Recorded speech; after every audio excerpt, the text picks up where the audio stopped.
बिस्मिल्लाहिर्रहमानिर्रहीम। हम लोग जो है फोटो इलेक्ट्रिक इफेक्ट पढ़ रहे थे और फोटो इलेक्ट्रिक इफेक्ट के हवाले से हमने जो चीज़ें पढ़नी थी उनमें ये चीज़ आपके सामने आ रही है कि ये एक मेटल सरफेस है। इस मेटल सरफेस पे ये जो आप नज़र आ रही है आपको, ये देखें, ये एक मेटल है। लेफ्ट साइड पर आप देखें, ये जो है, ये जिसको मैं शेड कर रहा हूँ, ये एक मेटल सरफेस है। अब इस मेटल सरफेस की जो है, जो मेटल सरफेस है, इसका वर्क फंक्शन 3 इलेक्ट्रॉन वोल्ट। इस मेटल सरफेस का वर्क फंक्शन क्या है? 3 इलेक्ट्रॉन वोल्ट है। अब जो 3 इलेक्ट्रॉन वोल्ट इसका वर्क फंक्शन है, तो इसके ऊपर ये फोटॉन्स आके गिर रहे हैं। ये जो फोटॉन्स आपके सामने देख रहे हैं, ये फोटॉन्स आके गिर रहे हैं, जिनका मैं कलर अभी चेंज कर देता हूँ, इनको रेड बना देता हूँ। ये देखें, ये जो फोटॉन्स हैं, जो अब लेफ्ट पे आपने देखे टॉप पे जो रेड हो गए हैं, ये जब मेटल पे गिरते हैं तो बेटा क्या इमिट होता है? इलेक्ट्रॉन्स इमिट होते हैं। अच्छा, अब आप ये चीज देखो कि एक आपके सामने एक इक्वेशन लिखी गई है और आपने पढ़ा था कि one photon interacts with only one electron. दो फोटॉन मिलकर एक इलेक्ट्रॉन को नहीं निकाल सकते और एक फोटॉन से 2 इलेक्ट्रॉन नहीं निकल सकते, यानी एनर्जी पूलिंग का कोई कॉन्सेप्ट नहीं है।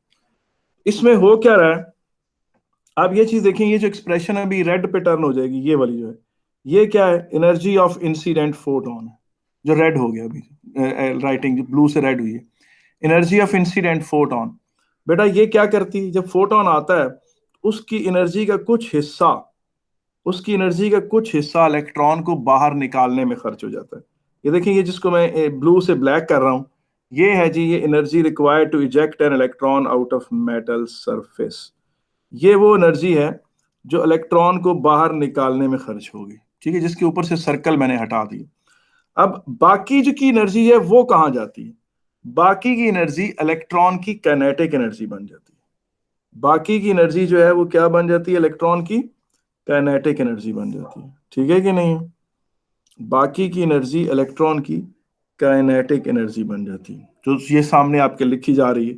तो एनर्जी ऑफ इंसिडेंट फोटोन में क्या होता है कि फोटोन की एनर्जी आती है और वो फोटोन एनर्जी देता है। कुछ एनर्जी इलेक्ट्रॉन को बाहर निकालने में खर्च होती है और जो बाकी एनर्जी है वो फोटोन को, वो क्या करती है? बाकी एनर्जी क्या करती है? वो इलेक्ट्रॉन को जो है वो काइनेटिक एनर्जी बन जाती है इलेक्ट्रॉन की। कुछ निकालने में खर्च हो जाती है और कुछ उसको बाहर उसमें करने में खर्च हो जाती है। अब आगे देखें, फर्ज करें कि जनाब ये देखें, यहाँ जब ये कर्सर की मूवमेंट आप देख रहे हैं, ये 5 इलेक्ट्रॉन वोल्ट के फोटॉन्स आकर मेटल पे गिर रहे हैं। मेटल का वर्क फंक्शन 3 इलेक्ट्रॉन वोल्ट है। अब यहां पर सूरत हाल देखें कि फर्ज करें कि एक सिचुएशन ये हो सकती है कि 5 के 5 इलेक्ट्रॉन वोल्ट जो है वो मेटल को बाहर निकालने में इलेक्ट्रॉन को मेटल से बाहर निकालने में खर्च हो जाए। वो इलेक्ट्रॉन वर्क फंक्शन की निस्बत जरा ज्यादा एनर्जी लेके बाहर आए और उसकी काइनेटिक एनर्जी 0। ऐसे इलेक्ट्रॉन्स मेटल में दोबारा गिर जाते हैं। जो बाहर आए और उनकी काइनेटिक एनर्जी 0 हो, तो वो इलेक्ट्रॉन मेटल उन्हें दोबारा अट्रैक्ट कर लेता है, वो दोबारा गिर जाते हैं, यानी यहाँ से निकले और फिर वापस अंदर जा गिरे। ये देखें, ये जो मैं आपके सामने वर्किंग कर रहा हूँ, यहाँ देखें, अपने लेफ्ट साइड पे देखें, ऊपर मेटल जहाँ बनाया हुआ है कि वो एमिट होते हैं और दोबारा अंदर वापस गिर जाते हैं। इसको मैं मिटा भी देता हूँ, ये ठीक है। अब आगे चीज देखें, ये भी पॉसिबल है कि बाहर निकालने के लिए जो है 5 इलेक्ट्रॉन वोल्ट, फर्ज करें, ये देखें, ये आप सेकंड लाइन को पढ़ें जिसमें कर्सर है और जो आप जिसकी इंक भी चेंज हो रही है।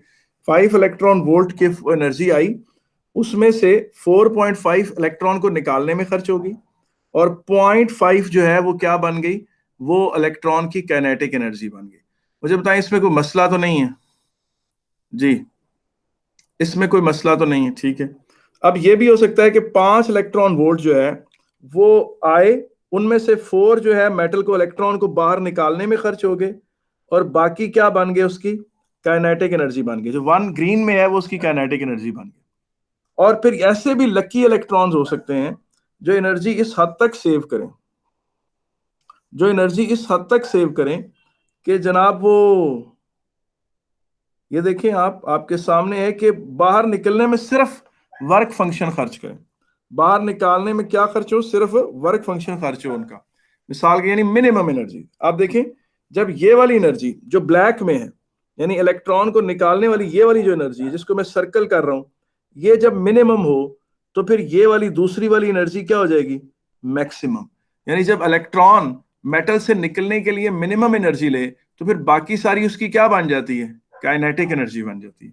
तो इसमें ये चीज देखें कि फोटोन की एनर्जी थी 5 इलेक्ट्रॉन वोल्ट, जो यहां आई है आपके सामने। मेटल का वर्क फंक्शन जो था, ये आपके सामने रेक्टेंगल जो बना रहा हूं, ये मेटल बनाना चाह रहा हूं, वर्क फंक्शन 3 इलेक्ट्रॉन वोल्ट था। अब वो इलेक्ट्रॉन्स जो बिल्कुल सरफेस पे थे और फोटोन के सामने आ रहे थे, तो वो निकल आए, सबसे कम एनर्जी लेके बाहर आ गए और उनको फिर maximum share of kinetic energy मिला।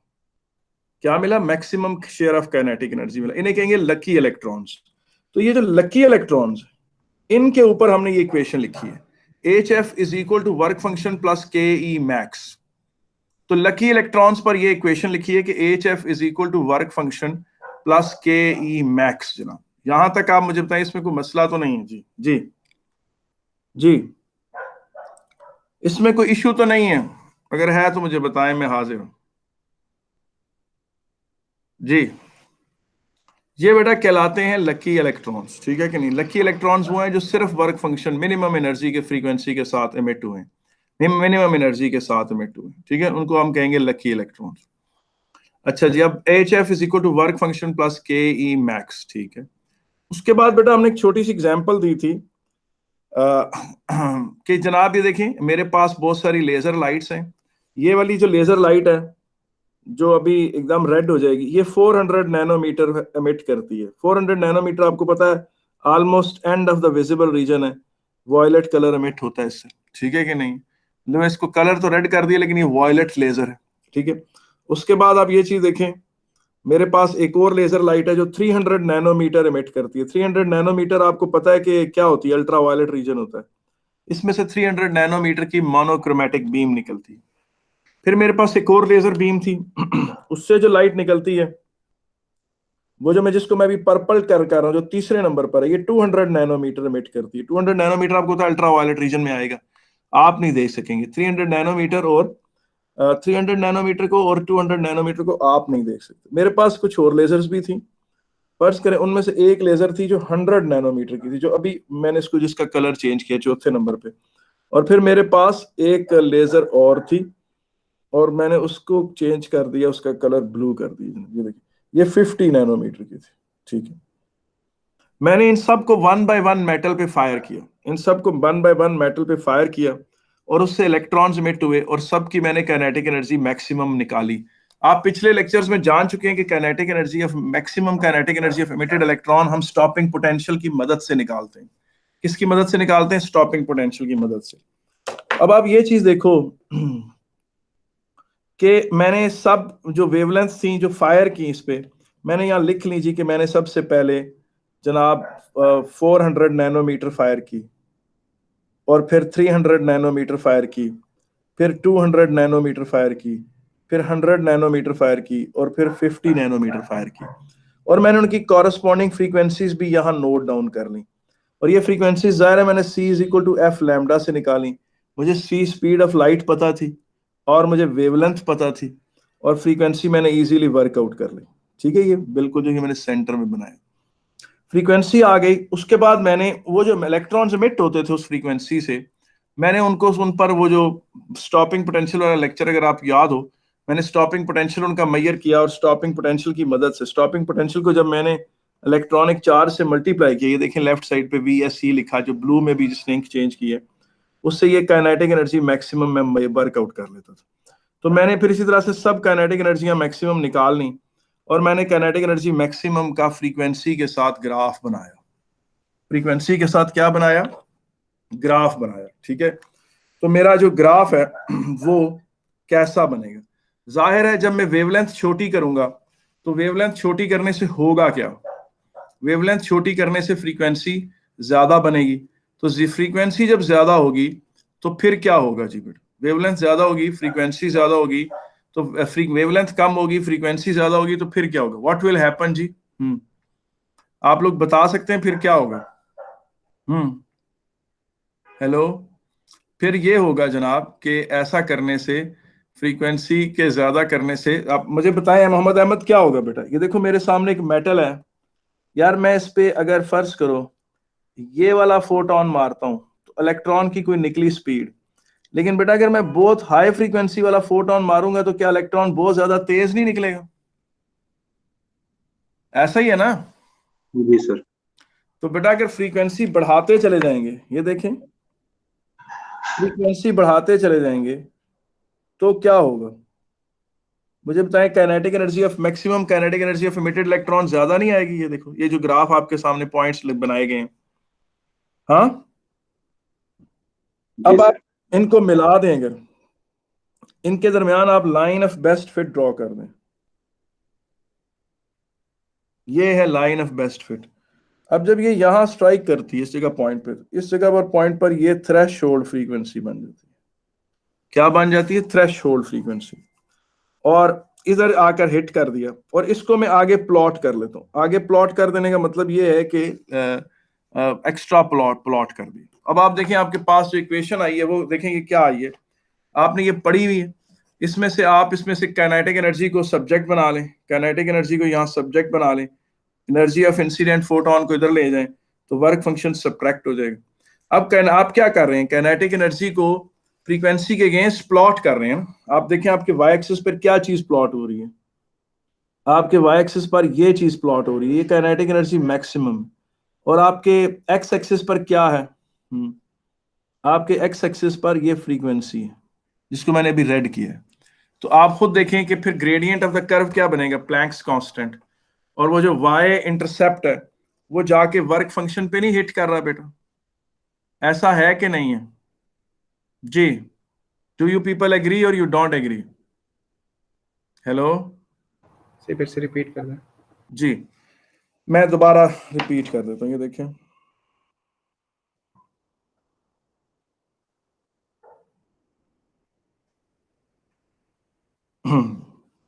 ये देखो, मुझे सिंपल सी बात बताओ कि ये एक ठहरे जरा, ये आपके पास मेटल है, मेटल प्लेट है, ये फिर वही मेटल प्लेट एक और है, और फिर एक और मेटल प्लेट यूं है, और ये एक और मेटल प्लेट है, और ये एक और मेटल प्लेट। ठीक है, मैं इसके ऊपर एक फोटोन फायर करता हूं जो 400 नैनोमीटर का, वो गिरे यहां से, फर्ज करें जो इलेक्ट्रॉन्स इमिट हुए हैं उनकी कोई काइनेटिक एनर्जी मैक्सिमम होगी, ठीक है कि नहीं? अब आप मुझे एक बात है, उसको मैं कहता हूं काइनेटिक एनर्जी मैक्सिमम 1 कह देता हूं। फिर मैं इसके ऊपर फोटॉन्स फायर करता हूं 300 नैनोमीटर के, तो मुझे बताएं यहां से जो इलेक्ट्रॉन इमिट होगा उसकी काइनेटिक एनर्जी ज्यादा होगी या कम होगी पिछले केस के मुकाबले में? जी ज्यादा। ज्यादा होगी। बेटा आप सब मानते हैं इस चीज को कि नहीं? ठीक है मोहम्मद अहमद के नहीं बेटा? क्योंकि यार जी सर, ठीक है। 1 फोटॉन ज्यादा होगी। अब जब मैं इसके ऊपर 200 नैनोमीटर का फोटोन मारूंगा यार, जिसकी वेवलेंथ कम होती चली जा रही, यार उसकी एनर्जी क्या होती चली जा रही है? ज्यादा होती चली जा रही है। उसकी एनर्जी क्या होती चली जा रही है? ज्यादा होती चली जा रही है। अब आप खुद ये चीज देखें कि यहां से जो इलेक्ट्रॉन एमिट होगा उसकी स्पीड और ज्यादा होगी, उसकी के मैक्स क्या होगी? और ज्यादा होगी, जिसको मैं 3 के मैक्स 3 कहता हूं। और जब मैं यहां पर ये वाला फोटोन फायर करूंगा जो 100 नैनोमीटर का है, यहां से जो इलेक्ट्रॉन एमिट होगा वो और ज्यादा तेज होगा, क्योंकि उसकी काइनेटिक एनर्जी और बढ़ जाएगी। क्यों? क्योंकि उसको एनर्जी देने वाला फोटोन जो है उसकी काइनेटिक एनर्जी बहुत ज्यादा है। और फिर जब मैं यहाँ पर उससे भी ज्यादा छोटी वेवलेंथ का, उससे भी ज्यादा हाई फ्रीक्वेंसी का फोटोन फायर करूंगा 15 नैनोमीटर, यहाँ से जो इलेक्ट्रॉन एमिट होगा वो तो स्पीड से पागल हुआ हुआ होगा, उसकी तो बहुत ज्यादा काइनेटिक एनर्जी होगी, काइनेटिक एनर्जी मैक्स 5। और ये याद रखें ये मैं लकी इलेक्ट्रॉन्स की बात कर रहा हूँ। लकी इलेक्ट्रॉन्स वो हैं जो वर्क फंक्शन के बराबर एनर्जी लेकर एमिट हुए हैं, यार जिनको काइनेटिक एनर्जी का लार्जेस्ट शेयर मिला है। इसमें वो इलेक्ट्रॉन शामिल नहीं है जो बीच की एनर्जियां लेके निकले हैं, जो मेटल से निकलते हैं ज्यादा एनर्जी खर्च कर देते हैं। अब आप खुद ये चीज देखें, यहां पर आप वाई एक्सिस अपना बनाएं ऐसे करके, और ये आपका एक्स एक्सिस हो गया, ये फ्रीक्वेंसी होगी इन हर्ट्ज, और यहां पर आप ले लें के E max of emitted electrons, ठीक है कि नहीं। अब आप खुद ये चीज देखें कि फर्ज करें कि आपने एक वेवलेंथ ली, लेट से आप उसको, उसकी कोई फ्रीक्वेंसी है, उसके मुताबिक ये काइनेटिक एनर्जी आ गई। ये मैं पहली ये वाली रीडिंग मैंने यहाँ प्लॉट कर दी है रेड से, ठीक है कि नहीं। फिर जो ये दूसरी वाली रीडिंग है, ये वाली रीडिंग जिसके ऊपर मैं 2 बना रहा हूं, वो रीडिंग यहां कहीं प्लॉट होगी। उसके बाद जो ये वाली रीडिंग है, जो ये वाली जिसके साथ मैं बड़ा सा 3 लिख रहा हूं, ये जो है ये यहां कहीं प्लॉट होगा पॉइंट, ठीक है कि नहीं। और उसके बाद मैं जिसके ऊपर बड़ा सा 4 लिख रहा हूं, ये वाली रीडिंग यहां कहीं प्लॉट होगी। और फिर उसके बाद क्योंकि ज़ाहिर फ्रीक्वेंसी बढ़ रही है, वेवलेंथ कम हो रही है, तो free kinetic energy of emitted electrons भी बढ़ रही है, इलेक्ट्रॉन्स की स्पीड भी बढ़ रही है। और फिर ये देखें, ये 5वां पॉइंट, ठीक है कि नहीं, ये आ जाता है जनाब यहां पर। अब ये वाला पॉइंट यहां कहीं प्लॉट होगा, ये देखिए आपके सामने पॉइंट्स प्लॉट कर दिए। अब मैं क्या करता हूं जनाब, मैं इनके दरमियान से एक लाइन ऑफ बेस्ट फिट गुजारता हूँ, ये लाइन ऑफ बेस्ट फिट, और इसको एक्स्ट्रा भी प्लॉट कर लेता हूं। अच्छा, आपको याद है थ्रेशोल्ड फ्रीक्वेंसी क्या थी? थ्रेशोल्ड फ्रीक्वेंसी वो थी जब वो मुश्किल इलेक्ट्रॉन निकालती है, जो यानी जिसमें ये होता है कि minimum frequency which can eject an electron out of metal surface, यानी वो फ्रीक्वेंसी जिसने इलेक्ट्रॉन को बाहर निकाला और इलेक्ट्रॉन की यहां पर काइनेटिक एनर्जी 0 थी, और मुमकिन है ऐसा इलेक्ट्रॉन वापस गिर जाएगा दोबारा मेटल के अंदर। तो आपको पता है कि F0 को आप H से मल्टीप्लाई करें तो क्या आता है, वर्क फंक्शन आता है, क्योंकि work function minimum energy required to eject an electron out of metal surface है। अब आप जब आपके पास ये ग्राफ आ गया, तो जरा आप उस ओरिजिनल इक्वेशन की तरफ मुतवज्जे हों जो आपने पहले लिखी थी। वो क्या थी जनाब, वो देख लेते हैं। वो अब उसको हम, अल्लाह आपका भला करे, ये हो गया जनाब, चली गई यहां से, सेव कर दिया इसको, ये सेव, ठीक है। अब वो इक्वेशन आपके पास क्या थी कि आपने पता एच एफ, एक मिनट है, अच्छा जी, ये देखें, H F is equal to work function plus K E max, ये था। अब के ई मैक्स किसके बराबर है, ये बराबर है H f minus work function. K E max is equal to h f minus work function, ठीक है कि नहीं।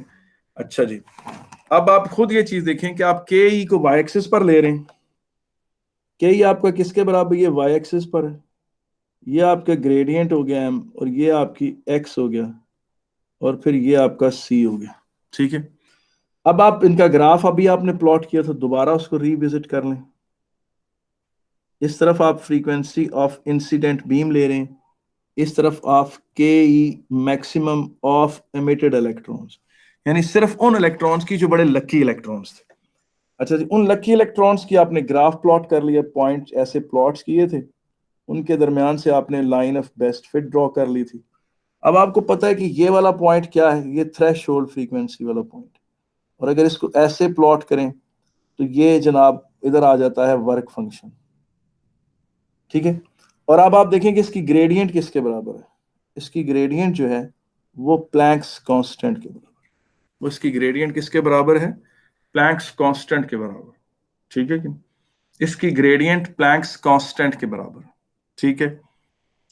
तो अच्छा अच्छा, ये एक्सपेरिमेंट अगर किसी और मेटल के साथ किया जाता, अगर ये एक्सपेरिमेंट किसी और मेटल के साथ किया जाता तो क्या होना था, ये एक्सपेरिमेंट अगर किसी और मेटल के साथ किया जाता तो फिर कुछ इस तरह होना था, आपको एक ऐसी इसके पैरेलल लाइन ही मिलनी थी किसी ऐसे मेटल के साथ जिसका वर्क फंक्शन कम है, और अगर किसी और मेटल के साथ कर किया जाता तो भी आपको इसके पैरेलल लाइंस ही मिलनी थी। क्यों भला, उसकी वजह ये थी कि ग्रेडियंट तो इंटरनेशनल कांस्टेंट है, Planck's constant is one of the 3 fundamental constants of universe. Sir ये प्लैंक्स माइनस कहाँ से आया है? कौन से वाला माइनस, सही है, माइनस अल्फा जो लिखा हुआ है, ये फाइ जब इधर जो भी जाएगा है। तो माइनस नहीं होगा, ये मुझे पहले बताएं। नहीं, ग्राफ पे, ग्राफ पर। चलो उसको वो जो मतलब उसकी वैल्यू नेगेटिव नहीं होगी, सॉरी यू आर राइट, वो मतलब सॉरी मतलब वैल्यू आंसर नेगेटिव में आएगा, हम उसको नेगेटिव नहीं, हाँ नहीं सर, वो नहीं पूछा, मैं कह रहा हूँ हम्म। ये अल्फा क्यों इधर कट कर रहा है? अल्फा इधर क्यों कट करे? फाई एंगल का सिंबल, ये वर्क फंक्शन। अच्छा ये देखें यार, मुझे एक बात बताएं आपके जहन में। अच्छा देखिए मुझे बताएं कि y is equal to 2x-3 की जो लाइन है वो इस तरह नहीं होती, यूं ऐसी नहीं होती। ठीक है सर, समझ आ गया सर। और देखो y is equal to 2x-4 होगा तो वो लाइन यूं होगी। y is equal to 2x-5 होगा तो वो ये लाइन यूं होगी। लाइनें पैरेलल रहेंगी क्योंकि इनकी ग्रेडियंट सेम है, और उनका जो y इंटरसेप्ट है वो चूंकि नेगेटिव में है तो वो नीचे इंटरसेक्ट कर रही, तो वर्क फंक्शन नीचे जाकर इंटरसेक्ट उस रीजन में। एक्सपेरिमेंट एक्चुअली प्लॉट नहीं, एक्सपेरिमेंट कंडक्ट नहीं हुआ इसमें। देखें इस रीजन में, ये जो रीजन है जिसको आप डॉटेड लाइन से शो करते हैं, ये वाला रीजन, इस रीजन में एक्सपेरिमेंट एक्चुअली प्लॉट नहीं हुआ, आपने कंडक्ट नहीं हुआ एक्सपेरिमेंट। आप एक्स्ट्रा प्लॉट करते हैं, यानी लाइन को एक्सटेंड करते हैं, you just extend the line to that level. मुझे बताएं यहां तक कोई मसला तो नहीं है? हेलो? नहीं सर। अच्छा जी, यहां तक कोई मसला नहीं है और ये चीज इस तरह से है, ठीक है। अब आगे चलते हैं और अगला जो हमारा पॉइंट है वो देखते हैं। ये आपके सामने में एक चीज खोल रहा हूँ, ये देखें, पढ़ें जरा इस क्वेश्चन को। ये अच्छा पहले मैं बता दूं, ये क्वेश्चन है जनाब जून 2002 का, जून 2002 का, ठीक है कि नहीं? ये उस वक्त का क्वेश्चन है। Electrons are emitted from a metal surface when it is illuminated with a suitable electromagnetic radiation. Suitable electromagnetic radiation means sufficiently high frequency. ठीक है कि नहीं है? Name the fact described photo above. Electric effect.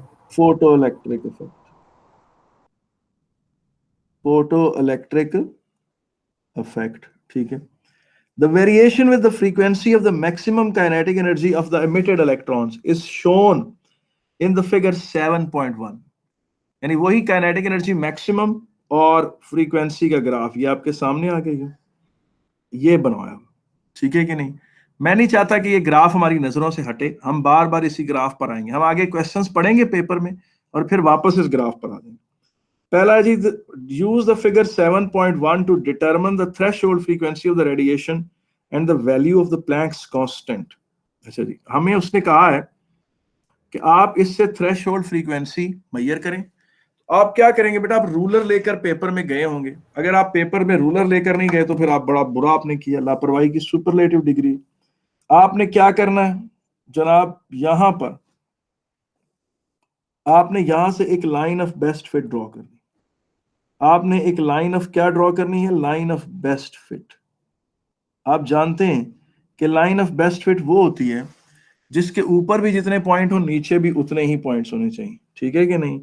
अब चूंकि मेरे पास, तो मैं इसको दोबारा, आपने फ्रूलर से इंतहाई दानाई से, एक इंतहाई विजडम के साथ आपने ये line of best fit draw करनी। The line of best fit should be the best compromise, ठीक है कि नहीं? और इसको बेशक ऊपर तक ले जाएं, यहां तक ग्रेड तक ले जाएं, ऐसे करके, ठीक है। अब आप ये चीज देखो कि यहां आकर नीचे इसने किधर कट किया है और ऊपर किधर कट किया, ठीक है कि नहीं? ये पॉइंट है जनाब 6 और ये पॉइंट है 6.8। ये देखिए जहां पर वो कट कर रही है वो पॉइंट है 6.8। तो ये जो ये पॉइंट बनता है, ये जगह बनती है 6.8। इस चीज को मत भूलेंगे। देखें ये जो एक्स एक्सिस के आगे देखें जहां फ्रीक्वेंसी लिखी हुई है, ये चीज जिसके ऊपर मैंने दायरा बनाया, इसका मतलब है जो आपने रीडिंग वहां रिकॉर्ड की है वो 6.8 10⁻14 है।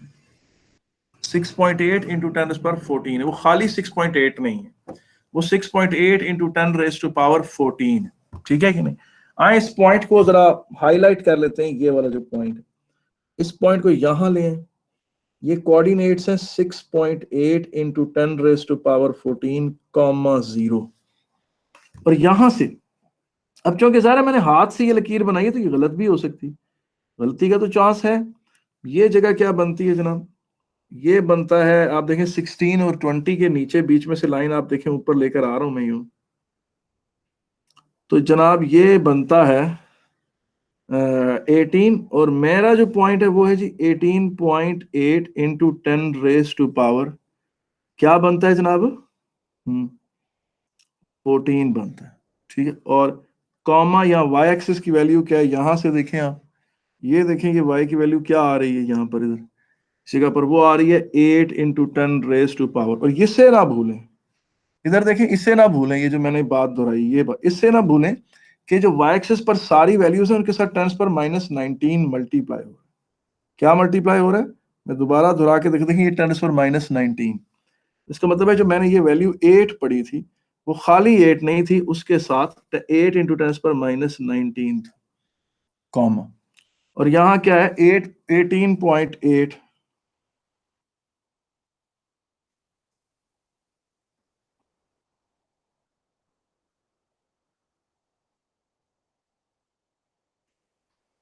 अब देखें ग्रेडियंट किस तरह से किसके बराबर बनती है। ग्रेडियंट क्या है,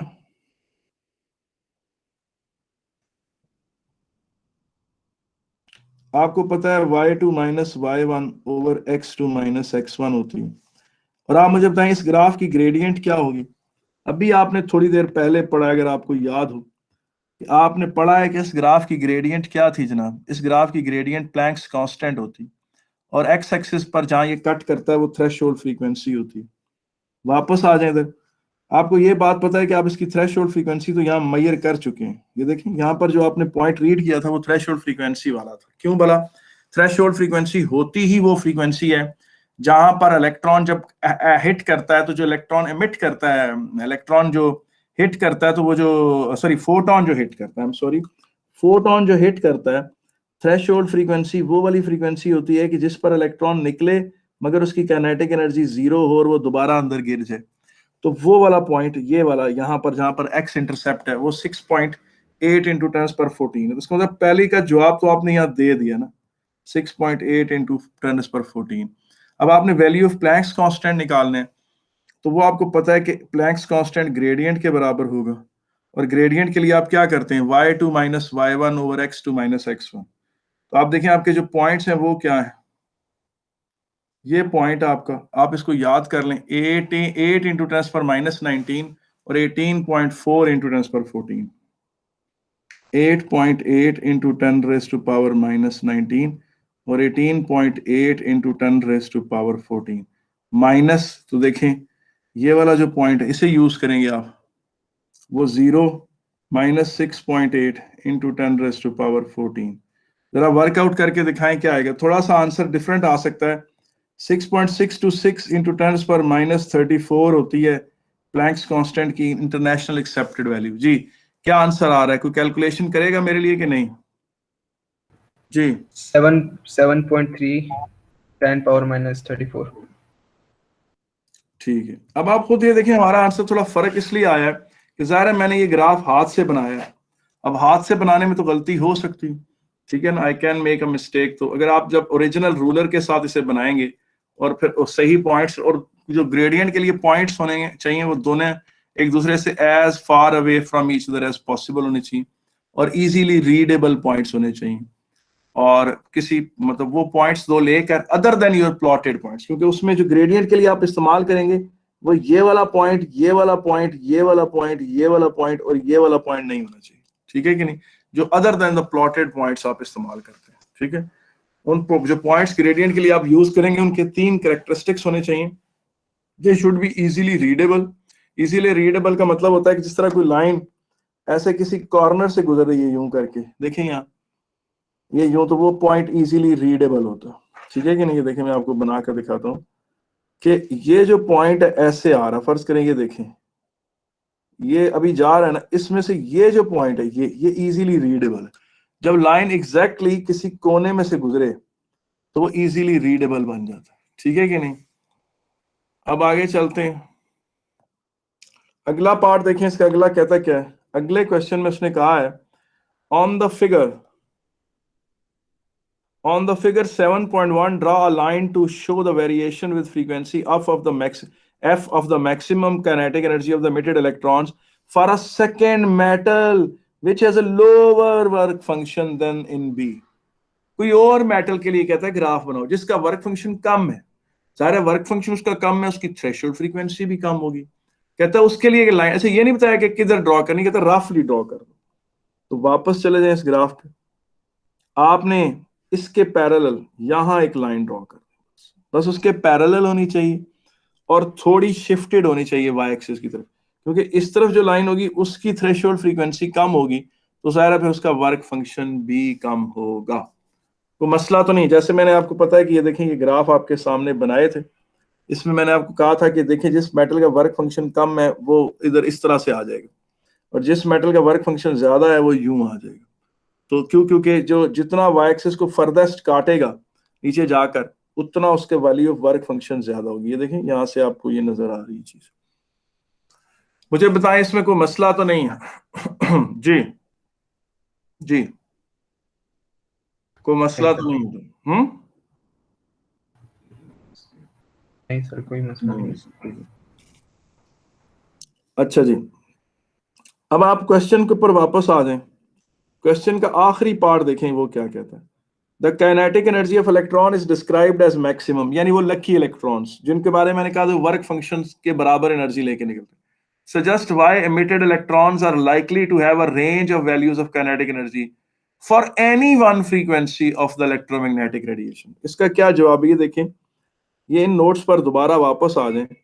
जब मैं ये आपके सामने एक नोट बना रहा था वैल्यूज, ये देखें यहां पर मैंने आपको बताया था कि अगर 5 इलेक्ट्रॉन वोल्ट, अगर 5 इलेक्ट्रॉन वोल्ट का फोटोन गिरेगा मेटल पे, अगर 5 इलेक्ट्रॉन वोल्ट का फोटोन मेटल पे गिरेगा, तो वो 5 इलेक्ट्रॉन वोल्ट की क्या निकालेगा, अगर उसने 5 के 5 ही खर्च कर दिए किस काम के लिए, इलेक्ट्रॉन को मेटल से बाहर निकालने के लिए, तो बाहर आकर तो इलेक्ट्रॉन के पास काइनेटिक एनर्जी जीरो होगी, वो दोबारा वापस अंदर गिर जाएगा। ठीक है कि नहीं? अच्छा, मुमकिन है 5 इलेक्ट्रॉन वोल्ट में से 4.5 बाहर निकालने में खर्च हो गए हो और बकाया 0.5 काइनेटिक एनर्जी बन गई हो। मुमकिन है 5 में से 4 निकालने में खर्च हो गए हो और 1 काइनेटिक एनर्जी बन गई हो।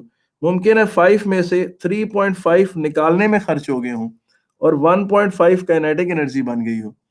और मुमकिन है कि 3 में से मिनिमम जो है कि 3 इलेक्ट्रॉन वोल्ट लगे बाहर निकालने में और बाकी का 2 इलेक्ट्रॉन वोल्ट उसकी इलेक्ट्रॉन की काइनेटिक एनर्जी बन गई। तो पता ये चला, इस बात से पता ये चला कि जनाब इलेक्ट्रॉन्स जो इमिटेड इलेक्ट्रॉन्स हैं उनकी range of kinetic energy, emitted electrons की क्या है जी, रेंज ऑफ काइनेटिक एनर्जी। ठीक है, मुझे बताएं इसमें कोई इशू तो नहीं है जी, रेंज ऑफ काइनेटिक एनर्जी इसमें कोई इशू तो नहीं है बेटा? ठीक है, अब मैं इसको लिखेंगे किस तरह नहीं से, सर। ये बेटा अच्छा ये सवाल मत समझे 2002 में आया, ये बड़ी दफा आया, ये पार्ट डी है, ये बड़ी दफा आया हुआ। तो जवाब क्या होगा, इसका जवाब आप इस तरह से लिखेंगे,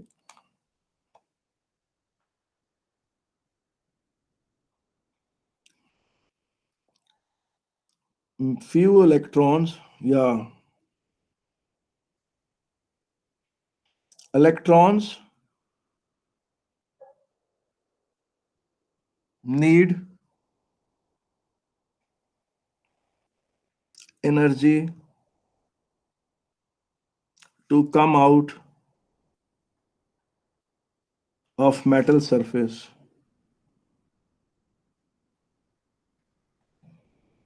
by varying amount।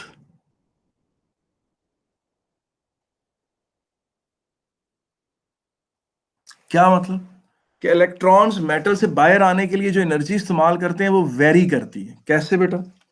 Varying amount, ranging from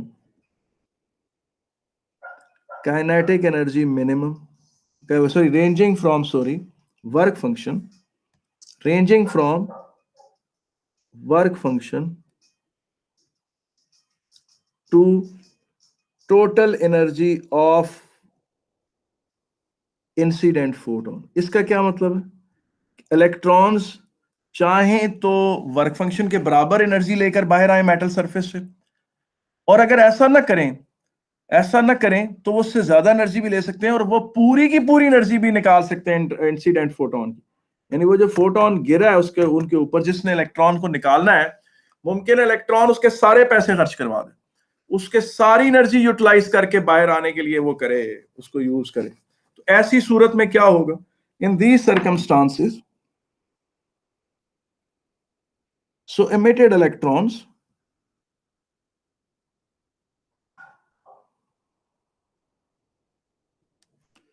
will have a continuous spectrum of बेटा जब आप कहते हैं ना कंटिन्यूस स्पेक्ट्रम, ये इंग्लिश का एक बड़ा प्यारा लफ्ज है फिजिक्स के पर्सपेक्टिव से, कि कंटिन्यूस स्पेक्ट्रम से ये बात आ जाएगी कि उसमें वो आ जाएंगे सारे कंटिन्यूस स्पेक्ट्रम का मतलब है कि उसमें सारे वो आ जाएंगे इलेक्ट्रॉन्स के जिनकी काइनेटिक एनर्जी कम भी है, ज्यादा भी है, उससे भी ज्यादा, सब कंटिन्यूस स्पेक्ट्रम का मतलब सारे will have a continuous spectrum of kinetic energy ranging from 0 to Ke max given by HF minus work function. आप जब ये लिखेंगे, ये डिस्टिंक्शन वाला आंसर अल्लाह जानता, ये answer electrons need energy to come out of metal surface by varying amount, ठीक है ना, ranging from work function to the total energy of incident photon. यानी इसका मतलब है कि एक इलेक्ट्रॉन मेटल से बाहर आने के लिए वर्क फंक्शन भी इस्तेमाल कर सकता है, जो कि मिनिमम एनर्जी, वो बड़ा लकी इलेक्ट्रॉन है क्योंकि उसको काइनेटिक एनर्जी का मैक्सिमम शेयर मिलेगा। और फिर ऐसा भी हो सकता है कि वो सारी की सारी एनर्जी जो है वो क्या कहते हैं, फोटोन की सारी एनर्जी इस्तेमाल कर ले। अब फोटोन की अगर वो सारी एनर्जी इस्तेमाल करेगा तो फिर क्या होगा, व्हाट विल हैपन, वो फिर ये होगा कि जनाब सारी एनर्जी अगर इस्तेमाल करेगा तो फिर ये बात आ जाएगी कि जनाब वो उसके पास काइनेटिक एनर्जी 0 होगी। तो फिर एक ही फ्रीक्वेंसी पर काइनेटिक एनर्जी की जो इलेक्ट्रॉन्स के पास एनर्जी है वो वेरिंग अमाउंट की होती है, ठीक है कि नहीं? कोई मसला तो नहीं, मुझे बताएं, इसमें कोई मसला तो नहीं है जी? जी, इसमें कोई मसला तो नहीं है, आगे चलते हैं। तो लकी तो इसका मतलब है कि मतलब मेटल्स के अंदर डिफरेंट वर्क फंक्शंस होते हैं? नहीं, मैंने कहा वर्क फंक्शन की डेफिनेशन क्या होती है, minimum free energy required to eject an electron out of metal surface. इसका मतलब ये है, ये देखें, मैं इसको एक और उस पे व्हाइट बोर्ड पे ले जाकर इसे जाहिर करता हूं, ये देखें, ये कोई मेटल है, ये मेटल, ठीक है कि नहीं, और उसने कहा हुआ है, बुक में लिखा हुआ है कि इस मेटल का वर्क फंक्शन 3.2 इलेक्ट्रॉन वोल्ट है, ठीक है, गिवन।